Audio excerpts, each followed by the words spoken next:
Hey guys, baiting from Across Country Adventures. Got Treem behind the phone videotaping this one. Just wanted to do a bit of a walkthrough on the Prado. Alright, so 2012 Toyota Prado GX, so just a 5-seater, 6-speed manual, just all the basic stuff. Yeah, so double DIN touchscreen head unit, sits in there pretty trick. It's all nice in there, Bluetooth, all that. We do run the iDrive just for helps on overtaking on the highway and stuff when she's fully loaded. She does get a bit heavy.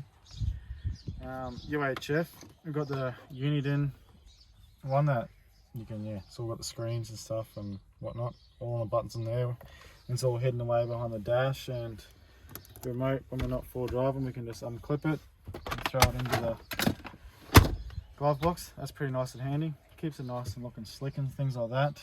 What else we got in here? Black duck seat covers. They are the 4 Seasons, so they're the soft canvas. So still canvas, but a lot softer. So good on your bum and hardy as hell. And they're on the center console, all the seats, all that. Got the tweeters up in there and 6.5-inch speakers in the doors. And what else we got? We got LED lights all the way through. Just helps with power consumption and way brighter than the old candles. I'll take you over this side and have a look at the red arc gauges and that. These are a beaut. So we've got here, left hand side is our main battery and the right hand side is our secondary battery, and the bottom here is amps. So when we've got the fridge running, lights running, shower running, I can see how much current draw is going on there. Down the bottom one, left hand side is boost, right hand side one is EGT, and the bottom one is coolant temperature. So they're pretty nice. They change all different colors, and yeah, that's pretty much it. Down here, we've just got the switches down here. Try to keep it pretty factory looking, just for the spotlights, light bar, things like that. They do look pretty trick, so yeah. Pass you back over to Treen, and we'll keep moving forward. Onwards and upwards. I think that's it in the car. Yeah. I think so. Yeah. It'll be right. 4-inch stainless steel snorkel, powder coated black from Fabwits. Does a wicked job, that bloke. Just saw it on our 300 series. That was pretty sexual. Do like that. Up the front here, just an Ironman bull bar, just Raptor coated black. Ironman bash plates, same thing, Raptor coated black. Got the King's LED spotlights. We've also got light bar at the top there.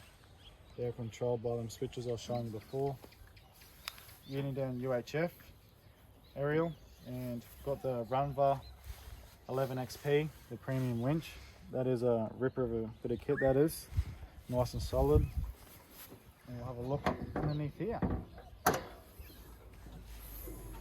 It's no barra, but you know. Yeah, pretty well standard engine, just snorkel, pro vent catch can, 3-inch manual vent exhaust with a muffler in it, keeps it nice and legal. Do have the dual batteries there, and they're all controlled by the red arc BCDC 1225 up in the back there. Yeah, that's pretty much it in here. We'll come over this side. Got here extended diff breathers, so we've got front diff, gearbox and transfer joined into one, and then the rear diff. Up here, this red plug here is for our solar panel. So this cable here plugs into that, and usually this one is sitting on the roof just for the small trips, keeps enough charge in the battery. On the bigger trips, we remove that so we can put the chairs, tables, things like that up there, and we usually run a 200 watt King's solar panel up there, so that does pretty good. Winch isolator just sits in there, nice and tucked in there, hidden away. Just all your stuff for your red arc gauges, your boost, coolant temperature, stuff like that. And I think that is it underneath here. Not much going on, pretty simple, but does a treat.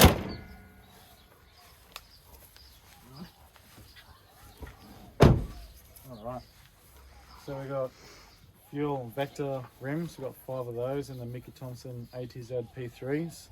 They do really well. We do all sorts of driving, and as everybody else, you do a lot of bitumen too, and they handle well, and no road noise. They're pretty nice. sits just a bit over 2" with the Dobinson lift kit, so just the springs and shocks front and rear.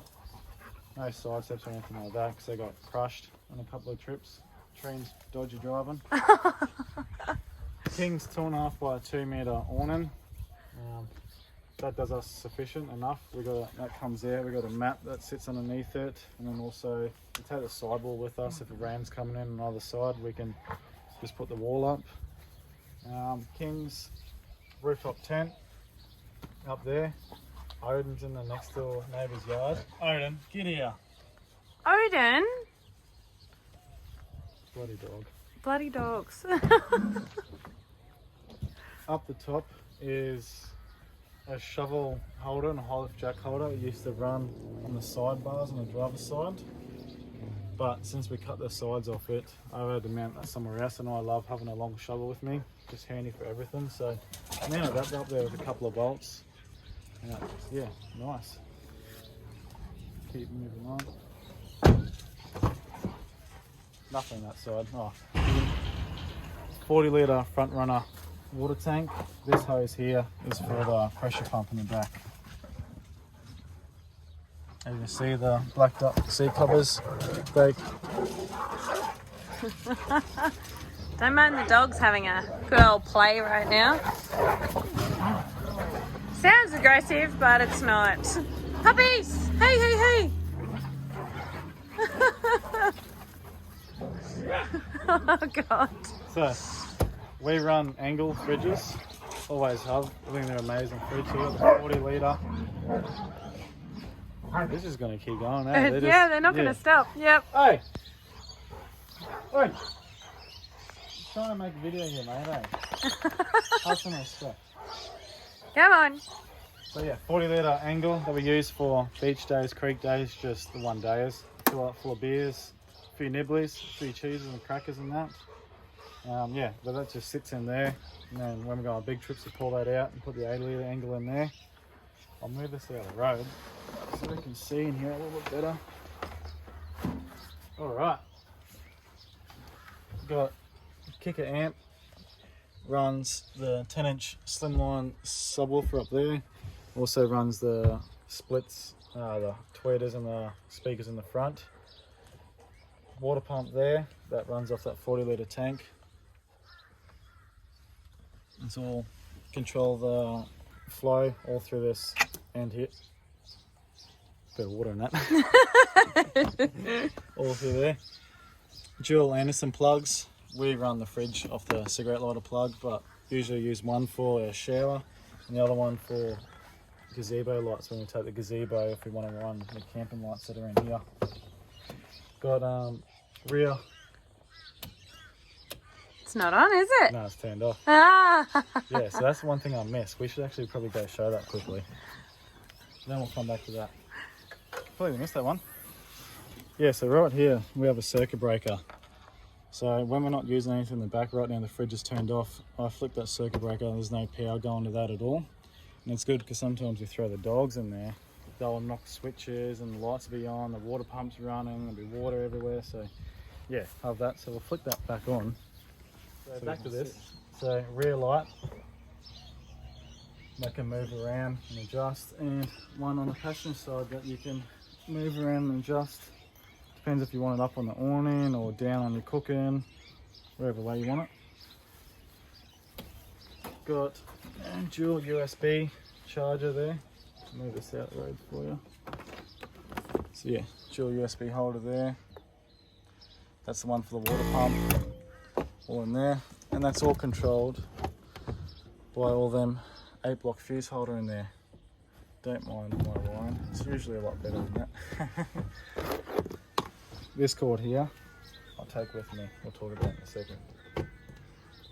Alright, cargo barrier in the back there, and to stop all the crap hitting the dogs in the head, or us in the head. It allows us to stack it right to the roof anyway. Nike hammock, we'll always take this with us. Nice, compact, small size, and we also use Will and Wind beach towels. Same thing, roll up into nothing. And they're fully recyclable. Well, they're made out of yeah. XTM drawer, just a single drawer. In here we just keep all our recovery gear, compressor, jumper leads, just things like that that we always want on hand. Because if we're not camping, we're doing day trips somewhere, so it's always handy to have that stuff. We don't run the fridges on this because none of them fit. They either hit on this, or when you come all the way out it hits on that, so it's pointless. But it's not pointless because ample bench space. Chopping board, whatever you want that for. It's a table? Yeah, just a table. Does the trick. All in these ones here. Just holds ropes, pegs, cable ties, just all them little bits and pieces for the stuff that we always need. So it always stays in there. On the back, we have mounted that rim and tyre. Other Prado owners know that, yeah, you can't run them on the back there, you have to space them right out. So I just made mine out of a small box tube and just made a full frame out of that and nut inserted in that, and yeah, coming pretty nice. Does the job. Alright, this side here. This cord here, we have a LED strip light in the rooftop tent with a little adjuster. If anybody has the King's awnings, they have that, and that's what we've ran the rooftop tent. This plug here just plugs into this Deutsch plug here, and it just gets ran through inside there. You all notice that this was a full roof rack at one stage until we bought the rooftop tent. We strapped it to the top of that, but it was higher than the 2-story house. So just cut all the sides off it and allows us to mount that there. So that's yeah, pretty good. Anything else, or is that it? I think that's about it. Yeah, there's not much going on, guys. It is pretty simple for us, you know. That's our setup, and we camp in this for 7 days, 3 days, 2 days, depending on the trip. But yeah, it does us sufficient. On this side though, it does have the gravity fed. Oh, the dogs think they're going for a trip. Odin's like, yep, put me up here. He just farted. I hope the video can hear that. Odin, was it too much effort trying to climb up, buddy? Come on. You're not going for a trip right now. Oh, okay. Nope. Yep. All right. 2 in.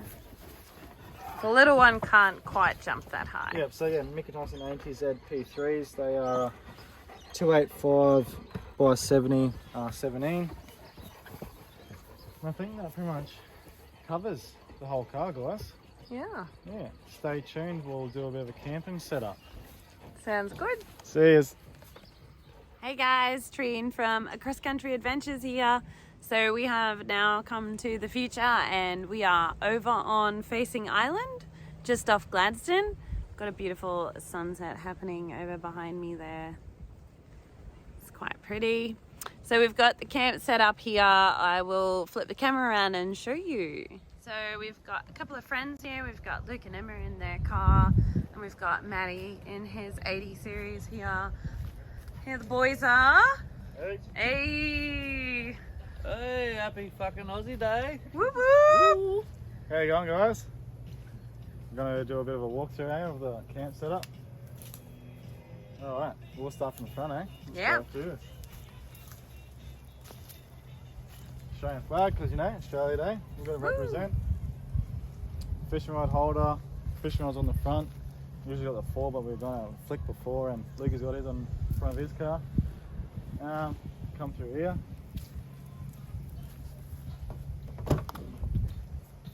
Pretty simple. Around the HEMA, up on there in a suction cup.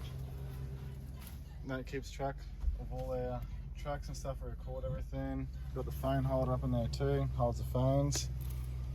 On the back, what have we got? People, when you have dogs, you need to buy one of these dog mats. They are amazing. Absolutely amazing. Stops all the sand and crap and all that. Behind there, we've got everything, our camp ovens. Mulkey, good little beach game. Awning, we haven't set the awning up because as you can see, we've got plenty of shade around here. Awesome shade. The boys have got their awning set up. In the back, we've got the 8-litre fridge in there. That's one we take on all our trips. Take the 40-litre on the smaller trips.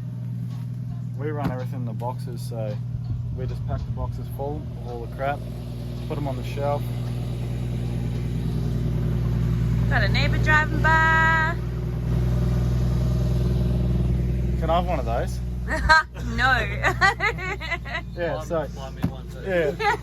So yeah, the boxes are all loaded up. So when we're at home, we got to shelve them. So they just slip straight in there. When we're ready to go camping, we pull them back out, throw them there. So we've got a 15-litre water drum there in the corner. Boxes, all that. Everything else is just set up in there. Axe is mounted up on the back. Chainsaw actually sits up in here on top of the sub. It slips up in there. It's not in our main. We're just using it to cut some wood. Yoga mat.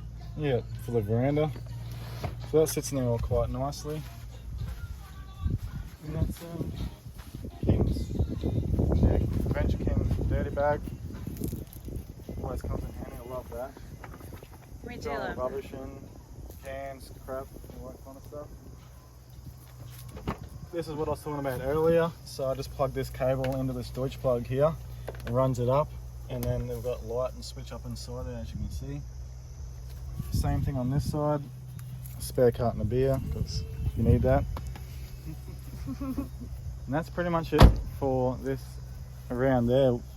We don't have the solar panel set up because we got set up pretty late, but it plugs on underneath the bottom in a red Anderson plug, as you would have seen in the other video where I showed you where it mounts. But it usually just sits on the bonnet or on the windscreen, depending on where the sunlight is.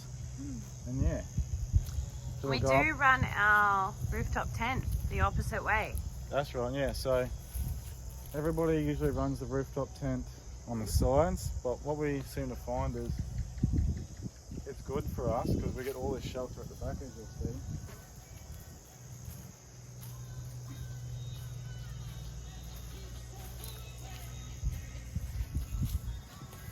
So it gives us all that shade, cover, even when it's raining, it's awesome. That whole back of the car just stays out of the weather. So we get to actually have that. So you're protected by all the elements, and when the awning's out too, so that comes out to here. We do have this little bit of gap, but we still got plenty of coverage all the way around here. Still got the poor man's 270-degree awning nearly, I'd say. I love it. Yeah, it is, prefer it that way. We also then, by putting it on, folding out backwards, we have an opening out onto our own little veranda out the front. And quite often that Baden and I will sit out the front there, drink a coffee, drink Have a a beer. beer. We'll sit out the front, facing a creek, facing a beach. This is that other handy one too about the shovel.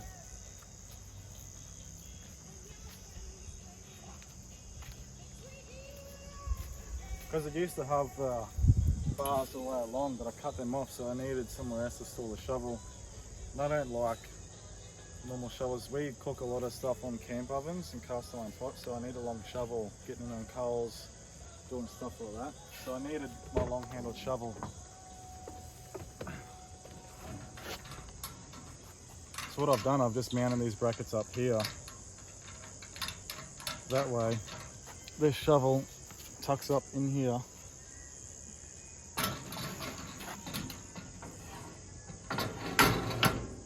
And sits up and out like that. So we've always got that on hand. That comes handy. You're gonna go up on the rooftop tent, another veranda. We can go up there. As mentioned earlier, it's just a King's rooftop tent. Just a fold out one. Do love this thing. It is quite amazing. Voodoo's come back from the beach to join us. Where have you been, Voodoo pup?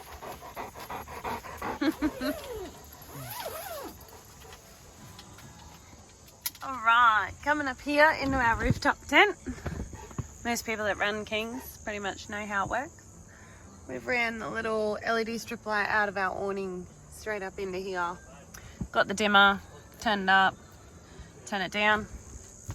But yeah, we definitely loved mounting our rooftop tent toward the back, because yeah, this is what we get when we decide we want to sit on our veranda. So we can just sit out here and we can just stare out at whatever we're camping on, which is pretty awesome. That's about it for now. We'll show you guys the rest of the Facing Island trip on another video. Enjoy your Australia Day, guys. Bye.